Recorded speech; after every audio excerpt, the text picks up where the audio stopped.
What is up, everybody? It's your girl Jada Reese here, aka Diamond, back with another video, and today we're doing a reading vlog. I'm so excited. But first, if this is your first time seeing my face or knowing of my existence, my name is Diamond. I go by Jada Reese on this channel, and over here I like to do reading vlogs, book reviews, and everything in between. So if that is something that you're interested in, I think you should consider subscribing.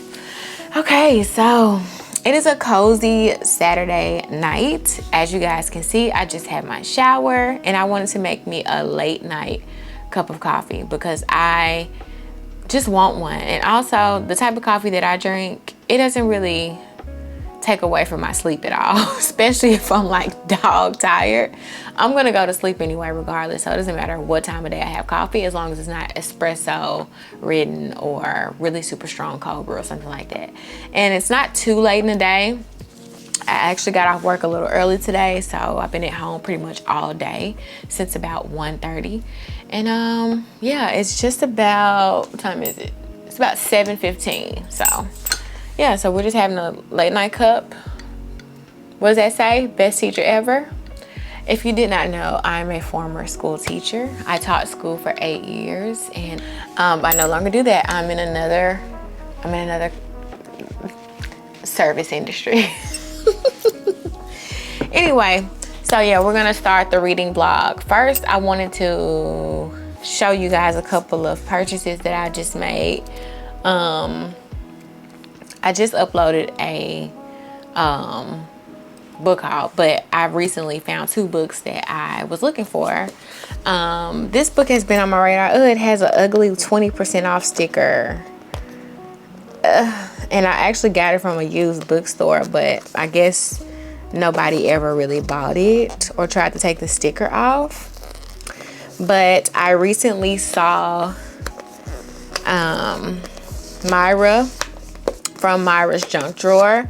She was reading this and I wanted to read it because I like to read things that people that I watch read, and it is The Wedding by what's her name, by Dorothy West. So yeah, I was on the hunt for this ever since I seen her reading vlog. And it is about, so first of all, Dorothy West is like was one of the last surviving authors of the Harlem Renaissance. And I think this is like her final book that she wrote. And it says here, in her first novel in 47 years, Dorothy West, the last surviving member of the Harlem Renaissance, offers an intimate glimpse into the African-American middle class. Set on bucolic Martha's Vineyard in the 1950s. The Wedding tells a story of life in the Oval, a proud insular community made up of the best and brightest of the East Coast Black bourgeoisie. Within this inner circle of blue vein society, we witnessed the prominent Coles family gather for the wedding of the loveliest daughter, Shelby, who could have chosen from a whole area of eligible men of the right colors and the right professions. Instead, she has fallen in love with and is about to be married to Meade Weiler, a white jazz musician from New York. A shockwave breaks over the Oval as its longtime members grapple with the changing face of its community. With elegant, luminous prose, Dorothy West crowns her literary career by illustrating one family's struggle to break the shackles of race and class. That sounds awesome, right? So yeah, that's this. I picked this up. And we have Olivia Blake's Alone with You in the Ether. I am 2-3 years late to this book. When was this? This was a self-published author, I think. The Craze, what was this? Okay, this was published in 2020, and it was a self-published at the time, and I think it just blew up and then became extremely popular. It left my brain for a while, but when I was looking for The Wedding, I came across this as well in a used bookshop. And yeah, everybody absolutely raved about this book at the time. It was extremely popular. I don't mind being late to certain trends and things like that. I like to be the person to decide if the book holds up to the standard that everybody had it like high up. So this is about 2 people. So 2 people meet in the Art Institute by chance. Prior to their encounter, he is a doctoral student who manages his destructive thoughts with compulsive calculations about time travel. She is a bipolar counterfeit artist undergoing court-ordered psychotherapy. By the end of the story, these things will still be true, but this is not a story about endings. For Reagan, people are predictable and tedious, including and perhaps especially herself. She copes with the dreariness of existence by living impulsively, imagining a new alternate timeline being created in the wake of every rash decision. To Aldo, the world feels disturbingly chaotic. He gets through his days by erecting a wall of routine, a backbeat of rules and formulas that keep him going. Without them, the entire framework of his existence would collapse. For Reagan and Aldo, life has been a matter of resigning themselves to the blueprints of inevitability until the two meet. Could 6 conversations with a stranger be the variable that shakes up the entire simulation? And yeah, for the most part though, everyone says this book is extremely beautiful, well written, and all the things, but I still don't actually know what it is. I don't know if it's a romance, chance encounter. I don't know if it's gonna be heartbreaking here. I don't know. But yeah, I'm interested in both of these books. So yeah, just a couple little books. Then I have 2 pickups from the library that I want to show you guys. So of course, everybody is reading The Wilderness by Angela Flournoy. And so I've been wanting to get my hands on this. I've been waiting to see what other people think, but no one actually has like a distinct set of thoughts yet, or at least they're not done reading the book to express their thoughts. And when you go on TikTok, what happens is people say too much, and I don't want that just yet. I love to hear it, but I want to give it my full attention first before I watch those videos where I think people are going to go in depth about the book. So my library finally acquired this, and the only reason why I know is because I have been checking every day, and not online either. I've been going in there. So anyways, let's read what The Wilderness is about. Desiree, Danielle, January, Monique, and Nakia, I have a sister named Nakia, are in their early 20s and at the beginning of their careers, of marriage, of motherhood, and of big city lives in New York and Los Angeles. Together, they are finding their way through the wilderness, that period of life when the reality of contemporary adulthood, overwhelming, mysterious, and full of freedom and consequences, swoops in and stays. Desiree and Danielle, sisters whose shared history has done little to prevent their estrangement, nurse bitter family wounds in different ways. January has a relationship with a good man she feels ambivalent about, even after her surprise pregnancy. Monique, a university librarian and aspiring blogger, finds unexpected online fame after calling out her employer for its plans to whitewash fraught history. And Nakia is trying to get her restaurant off the ground without relying on the largesse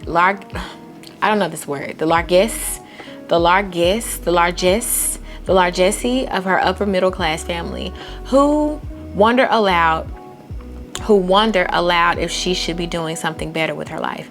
As these friends transition from the late 2000s into the late 2020s, from young adults to grown women, they must figure out what they mean to one another amid political upheaval, economic and environmental instability, and the increasing validity of modern American life. The Wilderness is Angela Flournoy's masterful and kaleidoscopic follow-up to her critically acclaimed debut, The Turner House. A generational talent, she captures with disarming wit and electric language how the most profound connections over a lifetime can lie in the tangled, uncertain ticket of friendship. So I'm super interested about this book, and we are going to be reading this book along with another book in this reading vlog. So this is the first book I got from the library.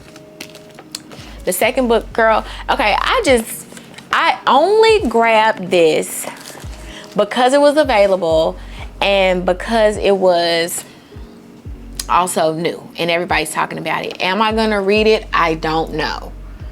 But anyway, it's Bury Our Bones in the Midnight Soil by V.E. Schwab. Child, I don't know. I could very well open up this book and be engulfed or not. I don't know. I've never read any V.E. Schwab. I did want to do The Invisible Life of Addie LaRue. Never read it, but had heard about it. And I think she had something else or another a couple of years back. I don't know. But I know nothing about her writing. And I only know that this book is giving vampire and sapphic romance, and I think second chances for couples and lives and whatever the case may be.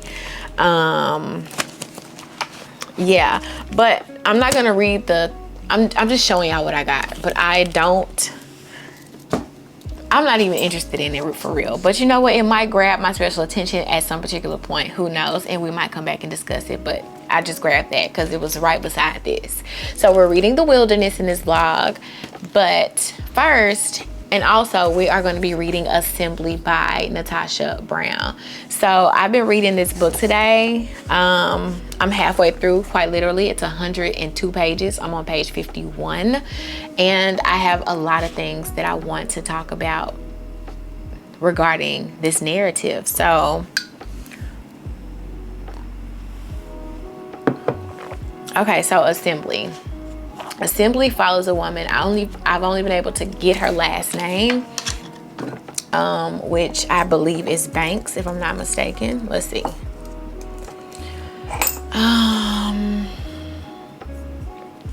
By the way, how are y'all doing? How are you doing? How's it going? What are you reading? How is life? Well, yeah, what's up? Are you excited for the fall, winter? What do you have planned for Halloween? All the things. Let's talk about it in the comment section. What's the main character's name in Assembly by Natasha Brown? It's Banks. Yeah. Okay, so anyways, so she's basically unnamed, but I do get a reference of her last name. Her last name is Banks in this novel. So what you're getting in Assembly is definitely a piece on the idea of course, a black woman in a society that has explicitly told her that she does not belong, and her unraveling of sorts because of the immense pressure that she lives her life on a day-to-day basis. And she's beginning to become frustrated and very fed up and tired. And it starts off kind of sort of in the same vein as Mrs. Dalloway. If you know, anything about it, like I said, I've never read Mrs. Dalloway, but I've seen the movie, The Hours, which is intertwined with Mrs. Dalloway and other things as well. And so it starts off with her talking about the things that she needs for the party. If I'm not mistaken, she's talking about the flowers, and how the flowers have to be and where she needs to get them from and things of that nature. And then she goes off of a list of things to make this party perfect. So in Assembly, it starts off with like these headings of sorts. Like this one says, the headings are like, all right. One is like, all right. One is like, what it's like. Then we start Assembly. Then it's boom. It's a story. There are challenges. That's hard. There's hard work, pulling up laces, rolling up shirt sleeves, and forcing yourself up, overcoming, transcending, etc. You've heard it before. It's not my life, but it's illuminated into meters. Tall behind me, and I'm speaking into the soft, malleable faces tilted forward on uniform shoulders. So she's already deciding that, well, she's making a statement. She's talking to a group of children, of young boys and girls, giving them a false sense of hope of what they can expect for life. And she is supposed to be this epitome of success, when the whole time she is really dwindling in the background and about to just like lose it, you can tell. And so there's a lot of commentary in this novel on socioeconomic standing, on class, on the white person's whole view of who she is as a black woman infiltrating their space in their time frame. She speaks about the through line, or how she's a byproduct of what is that word, when they immigration, and how white people have kind of sort of been forced to assimilate to this new way of doing things in Britain, more specifically in London, but they don't really want to, but they're able to just like pretend. And even inviting her into their world is like the great pretending, because their son is going through a phase, and so they're going to welcome this phase, which is this black woman, into their lives, just for the moment. All the while they're going to force him possibly to like date the same woman of his race. So that's just kind of like what we're getting for the most part. It's kind of giving vignette style. Nothing is extremely cohesive, but I see how she's driving the stories together. There's also something serious hidden between these lines. You've not been specifically told that something is going on with the main character, but we're getting like little bits and pieces of that sprinkled in, and I really like it. She has not told her partner exactly what's going on with her physically or mentally, but it's coming, because what's happening now is she's on her way to the assembly, to the party, to his parents' estate in another part of London or England or something like that. So what I have gotten so far from this novel is, I think the writing is really nice, really beautiful. The social commentary, I have to really ponder on it a little bit more. I'm going to finish this book tonight, by the way, and the next time I come to you guys, I'll have really well put together thoughts, because I'd been and got the other half of the book to understand where Natasha Brown is taking me in this story. But all in all, the writing is interesting. I've not read anything kind of quite like this before, but I am understanding the story. I am understanding the story where she's trying to take me, but on a more political, I think I should look at this through more of a political stance or viewpoint. So I kind of need to ground myself in the writing and try to really understand what Natasha is trying to tell me in reading this. So I'm going to stop now with what I'm thinking, and I'm going to finish and get the full story and come back and tell you guys more about that. So yeah, but I like it. I like it, and yeah, it'll probably take 2 reads, but I read the 50 pages in 30 minutes. So in about 30 minutes or so, I'm going to finish this, and maybe I'll come back tonight. I think I'll try to make it a point to come back and speak to you guys tonight when I finish this. So that's what I'm going to go do. I'm going to go get into bed, finish it, sit with myself for a while, and then I'll come back and talk to you guys before I go to sleep. How about that? See you in the next clip.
So here we are, about an hour later, same night as I promised with the first book of the vlog. I just finished Assembly by Natasha Brown, and I just have to say that I have to sit on this some more. I mean, I'm really speechless. This book is extremely impactful. The first 50 pages, you're just getting to know what's happening. You're getting to know the unnamed narrator. You're understanding just her thought process, the way that she's living her life. You're understanding what it has taken her, or how much work she has put into where she is today. And I didn't even go through all of that stuff. So, and I also learned before this clip, I said that she was of African descent, but literally on the next page after the clip, I learned that it's actually Jamaican. So the African descent was the assumption that her counterparts put on her, because that's where they think everybody's from. That's where white people in Britain think everybody's from, but she's actually of Jamaican descent. And also, her parents are not immigrants. Her parents' parents were immigrants. So her parents were born in London, England, and she was born in London, England in the book. And so, but they're still not treated as citizens. They're still having to do paperwork and all these things to like register as citizens in the country that she was born in. So there's commentary on that. And I've since realized that this is actually more political commentary, political writing in a sense. Very much so. The last 50 pages, it definitely goes deeper into detail on that political tip. So what you get with Assembly is you're just understanding the thought process of a brilliant Black woman in finance. Why she chose financial path over other paths. You pretty much understand that it's about gaining wealth, assimilating to the environment that she has been raised in, doing what she feels like is necessary for the betterment of herself and her family, upward mobility, if you will. And what else did I write down? Political commentary. It's things in here, because it's such a slim volume, I don't want to give too much away. So if you're going to listen to me beyond this point, I have to tell you that spoilers are about to occur. So if you don't want to hear any spoilers, go ahead and click off or fast forward to more about Wilderness. All right, so with this, so basically what does the front say? A modern day Mrs. Dalloway, says The Guardian, and that is precisely true. In this novel, you're going to learn that the main character has been diagnosed with cancer, and so she is going to insert little small paragraphs and sentences on her feelings about having this diagnosis and whether or not she wants to be treated for the cancer, or if she's okay with it metastasizing and her eventually succumbing to her illness and passing away. She feels like, okay, in this life, it's so critical right now. Things are just up in the air. I'll never be looked at as a citizen. I'll always be referred to as like this human capital that white people have been forced to assimilate to in their environment because I am unnatural and I do not belong here. One thing that I do feel like I have control over is my body, and right now my body is declining, and I think that I'm okay with it just completely taking me out. And in turn, all of this wealth that she has accumulated through her hard work, she is okay with leaving that to her family, and most importantly, her younger sister. And another thing that you learn is, of course, her boyfriend is white. So the main thing to know about the story is they're headed to the country to go to a anniversary party. It is his parents' 40th anniversary of their wedding, and you are going to get some it's a lot, but I have a few pages that I wanted to read, especially when we get to when she gets to around his family, more specifically his mother and his sister. All right, so this is a scene where they've woken up in the morning. The narrator has gone downstairs. She's having tea while the mom is eating a piece of toast, and they're just kind of having small talk about the things that still need to be ready for the party. And the mom is kind of just like busying and fussing herself with like the tasks that still need to be handled before everyone starts to arrive. And of course, as a good girlfriend and a person who is staying with other people, you're going to kind of sort of offer up your help and your assistance with little tasks around the house. And so the mom continues to let her know, like, you don't have to help me, it's okay. And what she says is that Ellie, which is her boyfriend's younger sister, will be down soon. She says, Ellie will be down soon. The mother says, to give me a hand with all of this.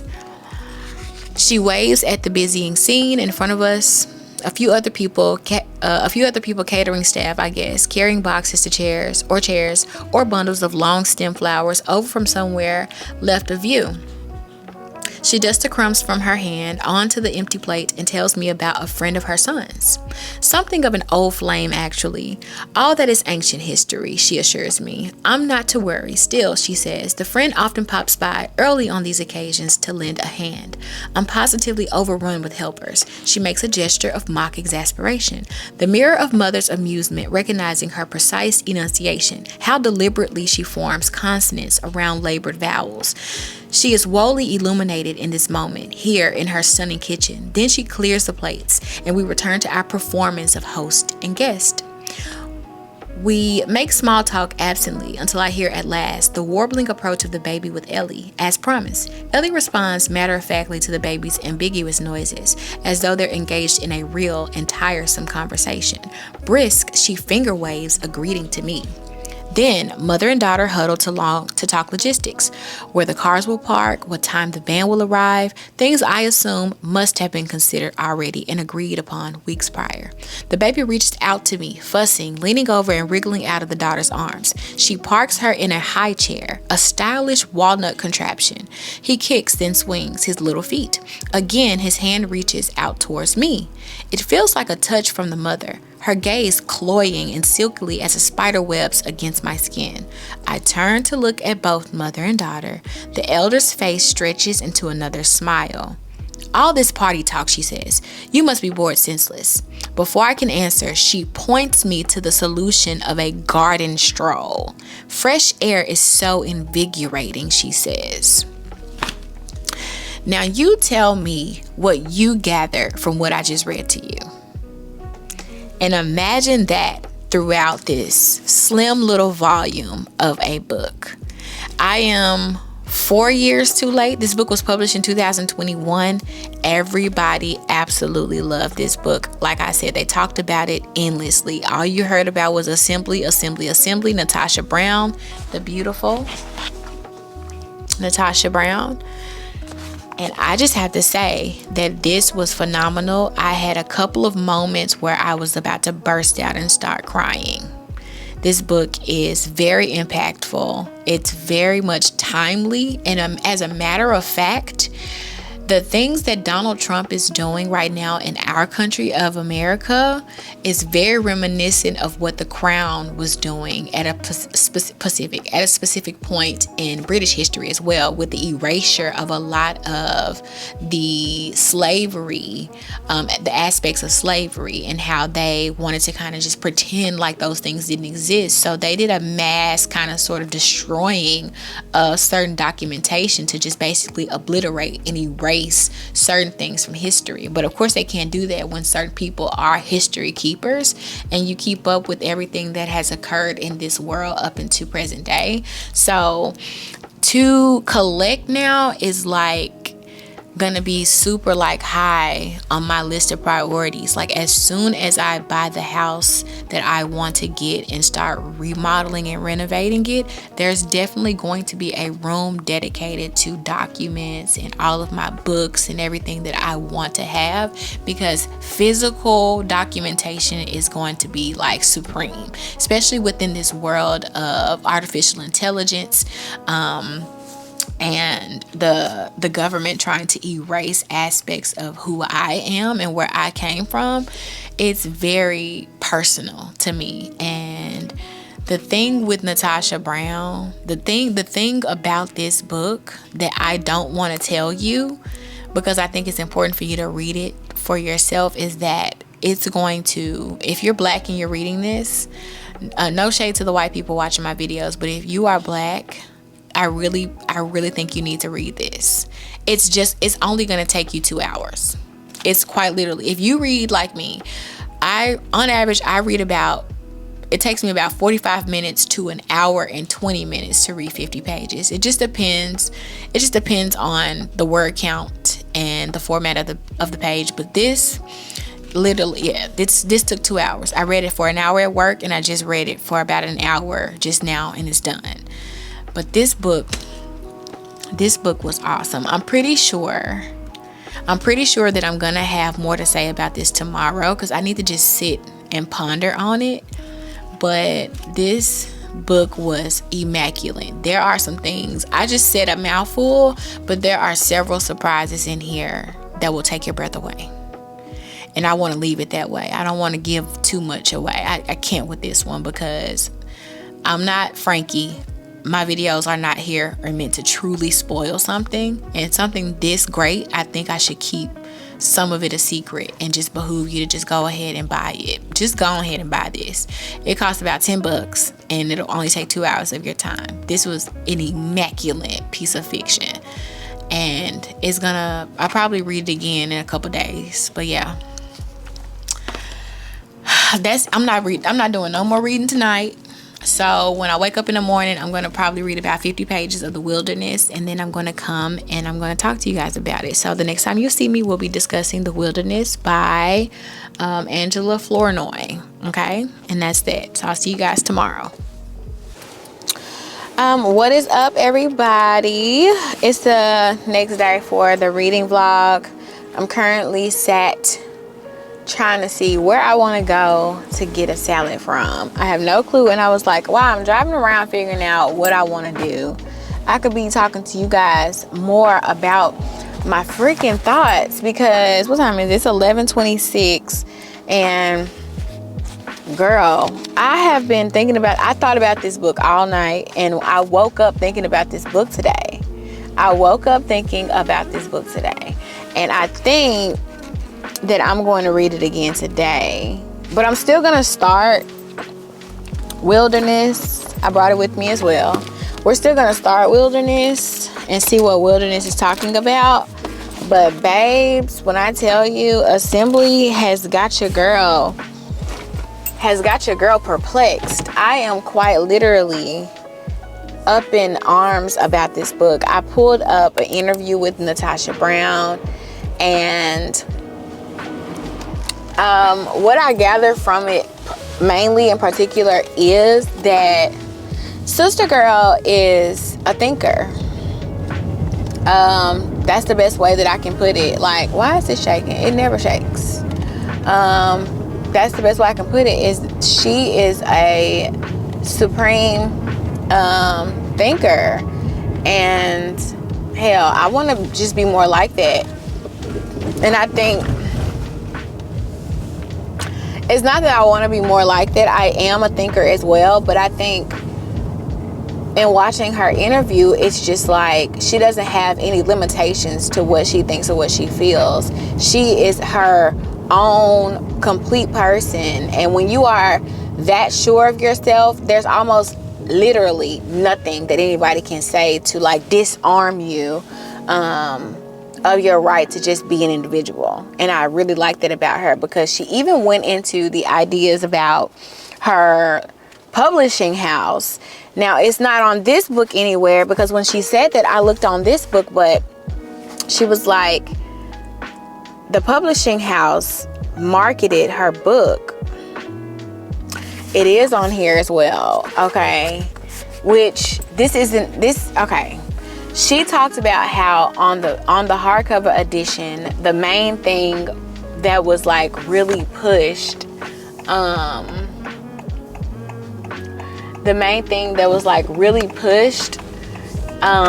the fronts of her books was that Natasha Brown, a black woman author, black female author, black, and she was saying it's not that it's necessarily a negative, but she said, who told you to write that? Who told you to do that? Is this a marketing ploy? Is extremely important enough for everyone to know before they read my book or grab my book that it's a black woman that wrote this book? Like, why is that something that has been so extremely, I guess, normalized? And I know exactly where we're going to get the salad, which is actually also a bookstore in the restaurant, so it's gonna be cool. But yeah, she just was saying those things, and I was just like, that is what I'm talking about. Like, she said it's not necessarily a negative, but she just like, why? What I gather from that is just like, she's basically just like, why are we so adamant about disclosing the racial identity of people to make things more palpable for specific audiences. And I totally agree. To be able to produce something this short and this small that quite literally packed a powerful punch leads me to the idea that she's a genius. You know, she deserves to be put up in that category of writers such as Toni Morrison, because Toni Morrison also, although her novels aren't slim like this, they are at the same time. The Bluest Eye is very short. Sula is very short. So, and those novels are masterpieces. So I think that's probably what the general consensus behind why I'm so perplexed about this novel is the short, cute book, the cute little sweet looking book that is very dangerous in its manner of what it is offering to the world in a good way, in a really, really solid, good, positive way. I am awestruck by this book. Honestly, I'm trying to get my thoughts together, gather, just gain some ground to be able to really discuss this properly. I probably have to do a sit-down video because I want to give to the world an offering of my own little 2 cents. And yeah, that's what this book is doing to me. That's what it's doing to me. So yeah, that's that. But we're headed to Novel, which is a cute little independent bookshop here. It's not little by any means, but it is independent of anything else. It's its own little thing, its own little entity. It's not a, what do we call those? It's a standalone, but it's a beautiful bookstore. But it is a standalone, so we're gonna go there. And there's a restaurant called Libra that is attached to it that has really good food. And I've never had a salad from there, but I've had other things enough to know that the food is delicious. So that's where we're gonna go. We're gonna sit. We're gonna, and then I'll do like a peek around for you guys to show you what the bookstore actually looks like before I go to the restaurant and eat, or I might do it after. So yeah, that's where we're headed now. I'll see you guys when we get there.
What is up, y'all? It's another day for the reading vlog. It's the final day. All right, so the last time we talked, I'm not quite sure. I think I was still doting on Assembly by Natasha Brown, which I'm still doting on. Like, I still cannot get over this book.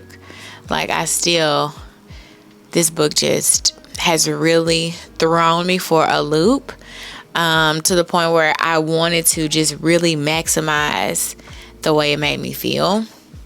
And so I decided that I was going to, I think it's been so much. And you know what? Let me put this on. Y'all know I had to do a little makeshift because I broke the latch off of it. So I had to put a pin in it. But y'all, I talked enough about Assembly. We're going to save her for the October reading wrap up. Because, girl, but we have DNF'd the wilderness, because this book, not for nothing, I really felt like the writing was beautiful. I read 2 chapters. Good writing, great bones, but this thing is so drawn out and so boring to me. I don't know what it is, but I'm first in line for the audiobook. So she gonna have to be an audiobook on 1.5, 1.75, 2 speed, because when I tell you this book is so dry, if you're having a different experience and you're being honest about it, I would love to hear how you feel about the wilderness. But for me, I don't even have enough to tell y'all because I didn't get far enough in the story. I only learned about 2 characters, and I don't feel like it's even enough. Like, I'm not even going to give it a shot at telling you guys what this story is about because I just was not invested in it. So as of today, on hold. Yeah, I'm first in line. I'll have the audiobook in about 2 weeks, and we're gonna come back to this book. Hopefully I got some good things to tell you guys in the next vlog or in the reading wrap up at the end of the month. I don't know, but we DNF'd this, and we were going to read this instead, White on White by Icicle Savage. Not for nothing, beautiful, but I don't think I'm ready for this. And that's happened to me a lot of times where it's like, I need to give this my full undivided attention. And I only had enough time for one book like that in this video. So we're gonna still read her, just not for this video. But I did off camera. It's been 2 days since I saw you guys last, or maybe 3. I've been really busy at work, haven't had time to turn on the camera, and I just have been wanting to I've needed things, and I've been really thinking about my reading life lately and how centered my reading is, based off of my mood. So my reading is the center of my life because it is my #1 hobby, and it is so based off of how I feel. It's not even like, I'm not even joking. At the start of the vlog, I was in a really great headspace, and I really wanted to understand Assembly by Natasha Brown and get into that novel and get into those words that she's saying and try to like really focus in on how that book was making me feel, as you guys can see early on in the video. And then I went to work. And today is Saturday. Been busy all week. I do go to work on Saturdays. And Thursday I hit a wall at work, and it was probably one of the worst days I've ever had in my life at work. And I promise you guys, I'm not the problem. I am not the problem. I am more than anything the solution to a lot of the issues where I work, and I'm a light at that place. But when you are a light that shines as bright as a diamond, there's always going to be somebody somewhere that doesn't like it, and they're going to try to drag you into the pits of hell where their mind dwells. And I didn't have a good work week. Thursday just kind of ruined it for me. I was like, I need something to take my mind off of. That's why I stopped reading White on White, because it needs me. I want to be invested in this book. This book is going to be beautiful, I can tell. So I gravitate more towards fast books, fast reads, lighthearted, or a thriller, drama, crime. So I read this literary crime, drama, whatever the case may be. And I'm so sorry that I read this book and I did not, or I was not able to come to you guys and like talk about it. But I read Small Mercies by Dennis Lehane. If you don't know, Dennis Lehane is a very prolific author. He wrote books such as Mystic River, Gone Baby Gone. What's that movie? That movie with what's his name? Leonardo DiCaprio, where he goes to that Shutter Island.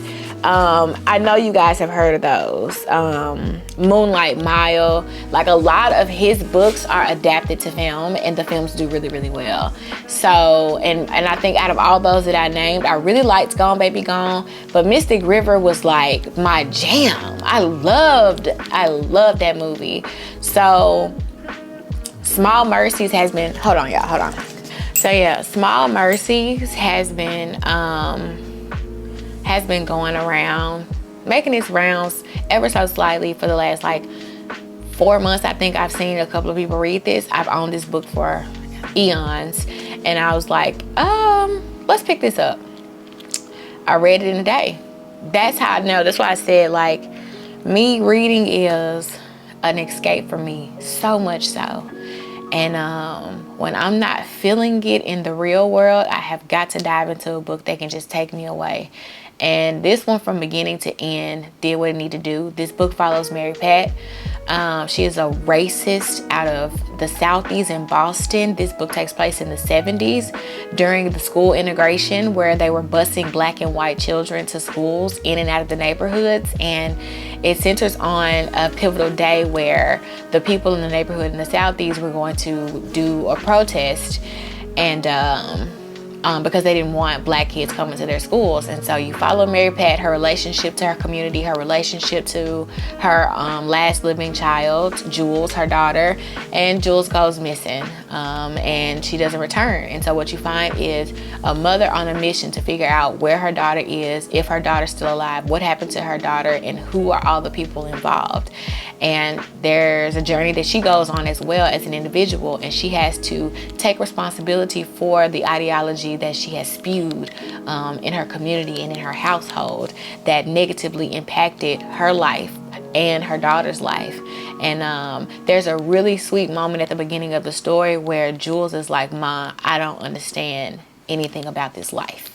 Why do we do the things that we do? Why are we here? Why is the world like it is?" And it was almost, in a sense, a cry for help. Jules was crying for help because even though she was raised to be this way, you could tell in that moment when they were having that conversation that that's not who she was and who she wanted to be at all. And of course, with a lot of titles to movies or titles to books, you find out what the title means close to the end. And so when I found out what the Small Mercies actually meant, it's just like, it circles back to that moment that Jules and Mary Pat were having at the beginning of the story when she was raising those questions about why the world is the way it is. So this book was phenomenal. I highly recommend it. It is a murder mystery crime thriller, and it reads really, really fast, very sweet. I read this book in a day. Like I said, I started it midday on lunch at work, finished it that night when I got home. And yeah, I highly recommend this. It's really good. And then I also read another book. I did this one via audiobook, and I revisited Writers and Lovers. So I checked out Writers and Lovers. Hold on, because I have it in my, you know, when you check out books from the library, they keep a timestamp. So I tried to read Lily King's Writers and Lovers back in 2022. I borrowed it March 7th, 2022. And it was the digital because I was using my iPad mini a lot at that time. And I don't know, I only got 10% into it. It was something about it that just wasn't grabbing my attention. And that's like kind of sort of like how I feel right now when it comes to The Wilderness. Some books just read well on audio versus physically. And I think that hopefully this is going to be a hit on audio. I really, really, really, really hope so. And so that's the same that happened with Lily King's Writers and Lovers. Because the audiobook was phenomenal. I read it on audiobook in one sitting. Start to finish, one sitting on 2 times speed, because that's how I read audiobooks, because I read that fast. And I really loved it. It follows Casey, who is a waitress and a writer. living in New York City. She is grieving the loss of her mother, and she is following the journey of writing a book, and you learn the ins and outs of her lifestyle, her friends, and her lovers. And there are two specific, she goes through a couple of people, a couple of men in this story, but there are two specific men in this story that are coming in and out of her life, and one older guy that she's dating, and he has these children. And yeah, it's just the inner monologue of Casey and her day-to-day goings-ons, and I really enjoyed learning about her, listening to the nuances of her being this woman trying to figure life out and missing her mother. Also, one thing I really enjoyed about the book is the steadfastness of the main character, Casey, and how she was extremely sure of herself, even though she had those moments where it's just like, what am I doing? When it came to dating and men, it's like she automatically knew what type of guy this guy was, and she decided that she was going to just deal with it and give him a chance, even though she already could see where it was going ahead of time.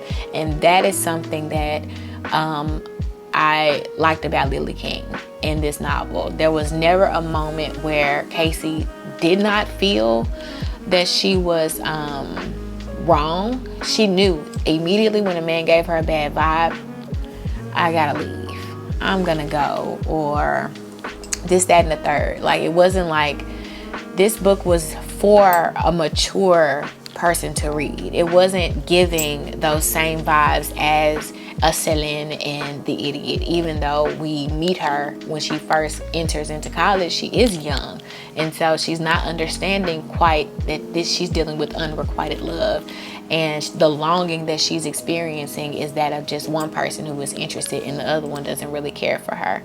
Or those nuanced relationships where both of the characters really like each other, like a Marianne and a Connell in Normal People, and that teenage angst and like hiding romance and hiding love out of fear. That's not Writers and Lovers. Writers and Lovers is that of a sure woman still dating and longing for the affection of a man, but she also understands men in a way that she should, to be able to move around them and kind of sort of just thrive and be as well. So I really like that about Casey, and I read it because I found that Lily King just released this new book called The Heart Lover. Is it called The Heart Lover? And it is a follow-up to Writers and Lovers. And I was like, okay, Writers and Lovers really did well when it came out. It really did. Yeah, it's called Heart the Lover. And it did really well when it came out. That's why I was like on it like everybody else. But one thing that I did have found just in my journey of documenting my reading online is that I truly am not a new release woman. I don't really like new releases like this unless it's like a memoir or something. I gotta get a feel for it from everybody else, and also I'll have to let the prose marinate, and maybe I need to grow a little bit more before I can really enjoy the books. Or some stuff, I guess it's just like I try it on to see if it fits with me physically reading it, and then I have to try it out in my ears listening to it. So I really enjoyed my experience with Writers and Lovers audio. I really did. I think Casey, she's one of my favorite female characters right now. I really like how she vibed out. I really like how she started out one way and ended another way. She really honed in on finding herself and figuring out life. And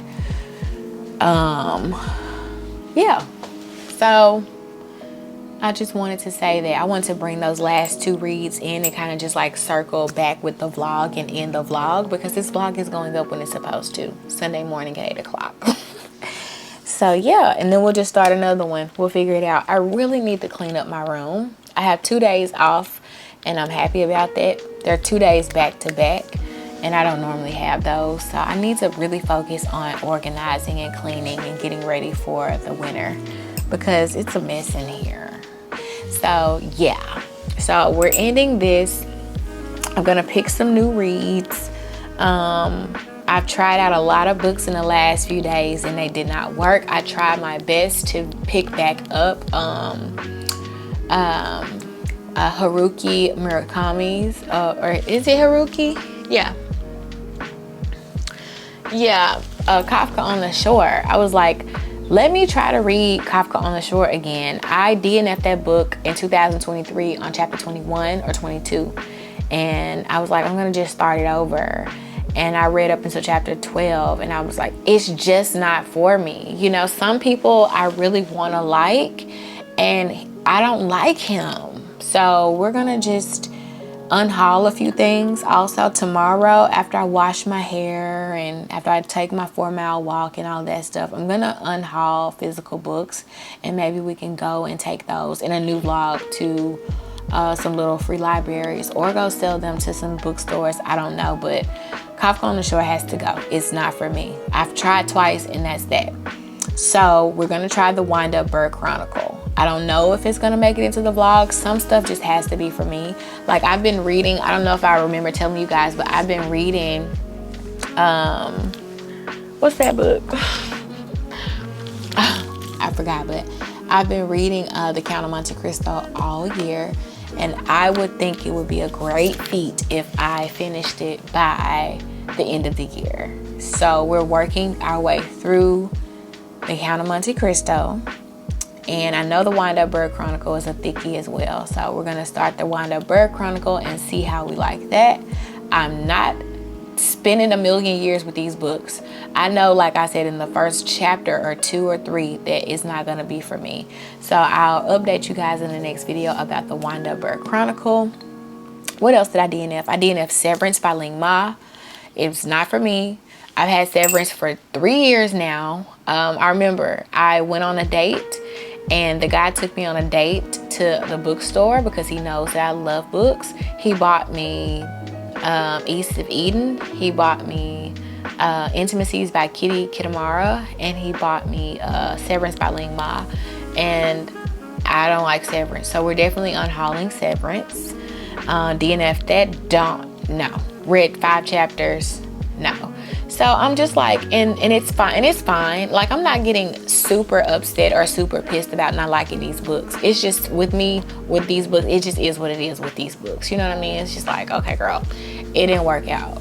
So, but I do like how I'm feeling, you know, like I'm back in the zone and I'm not getting agitated and I'm not forcing myself to read stuff that I don't like. And I think there's real power in letting a book go, because what ends up happening is I go into reading slumps because I force myself to finish things that I don't like, because I want to so badly like the things that other people like and understand and figure out what it is about these books that people, it's not for me. If it's not for me, it's not for me, and I'm letting it go. So that's that with it. So we're gonna be trying on some books, seeing how they fit, and we're gonna be vlogging again. I'm excited about my new, just vlogging how I used to vlog. Y'all know I used to be a vlog girl. I used to give 2 vlogs a week, and we was doing stuff, you know. Y'all were doing things with me. We were leaving out the house. I'm really putting forth effort and just like trying my best to get back on this train. But you know, I get down. Oh my goodness, I get so down, and I just want to just be in my bed in my little corner of the world, reading my books. So, but yeah, I liked filming this vlog for the most part. Hopefully next time I don't have bad days at work and then just completely stop. So, but anyway, yeah, that's the rest of this video. I hope you guys enjoy it. I hope you subscribe to my channel. Keep coming back for more. We are not done. We've been going strong for 4 years now on BookTube. Oh my goodness, I can't believe it's been that long. But yeah, I'll see you guys in my next upload. Tell me what you're reading. If you have a channel, drop it below. And yeah, keep in touch.